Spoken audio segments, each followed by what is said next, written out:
عمران خان کے قریبی ساتھی اور پی ٹی آئی کی اندرونی انتخابات کے سابق نگران جناب نیاز اللہ نیازی نے ایک نہایت سنگین دعویٰ کیا ہے۔ ان کا کہنا ہے کہ ایک سوچا سمجھا مکمل منصوبہ بندی کے ساتھ سازش کی جا رہی ہے تاکہ عمران خان کو سیاست سے مکمل طور پر باہر نکالا جا سکے۔ نیازی صاحب کا کہنا ہے کہ یہ محض کوئی بیرونی دباؤ یا عدالتی تجاوز نہیں، بلکہ افسوس کے ساتھ کہنا پڑتا ہے کہ اس سازش کی جڑیں ہماری اپنی قیادت کی خاموشی اور غیر عملی رویے میں پیوست ہیں۔ اندر سکیکی بے وفائی نے اس سازش کو حقیقت بنایا ہے۔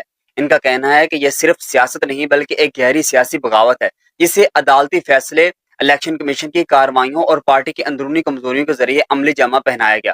ایک مضبوط منصوبہ بنایا گیا تاکہ عمران خان کو تحریک انصاف سے الگ کیا جا سکے، ان سے انتخابی نشان چھینا جا سکے اور پارٹی کو پارلیمنٹ میں کمزور کیا جا سکے۔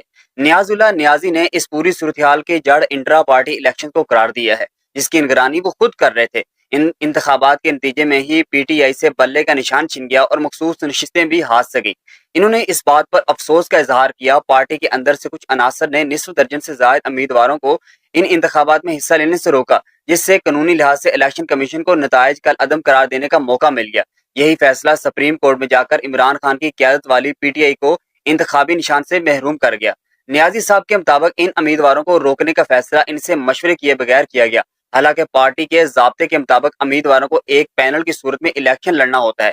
اگر انہیں الیکشن میں حصہ لینے دیا جاتا تو ممکنہ طور پر ان کے کاغذات مسترد ہو جاتے، یوں انتخابات کی قانونی حیثیت قائم رہتی۔ انہوں نے مزید کہا کہ عمران خان آج بھی پوری مردانگی سے ظلم، سازش اور مشکلات کا مقابلہ کر رہے ہیں، مگر افسوسناک بات یہ ہے کچھ رہنما ایسے بھی ہیں جو اسٹیبلشمنٹ اور عدلیہ کے گٹھ جوڑ کو بے نقاب کرنے اور اپنی قائد کے لیے ریلیف حاصل کرنے کے بجائے چپ سادے بیٹھے ہیں۔ نیاز اللہ نیازی نے آخر میں انکشاف کیا کہ انہیں نااہلیوں کے بارے میں پولنگ والے دن ہی علم ہوا اور یہ بات ان سے چھپائی گئی۔ ان کا کہنا تھا کہ یہ کوئی اتفاق نہیں تھا بلکہ ایک طے شدہ چال تھی۔ انہوں نے یہ مسئلہ بعد میں پارٹی قیادت کے سامنے بھی اٹھایا مگر کوئی سنوائی نہیں ہوئی۔ جب ان سے پوچھا گیا کہ اب کیوں بولے تو انہوں نے کہا کہ اب وقت آ چکا ہے کہ ان چہروں کو بے نقاب کیا جائے جو پردے کے پیچھے رہ کر پارٹی کو کمزور کر رہے ہیں۔ آپ کے خیال میں عمران خان کے ساتھ جو کچھ ہو رہا ہے یہ سازش ہے یا انصاف؟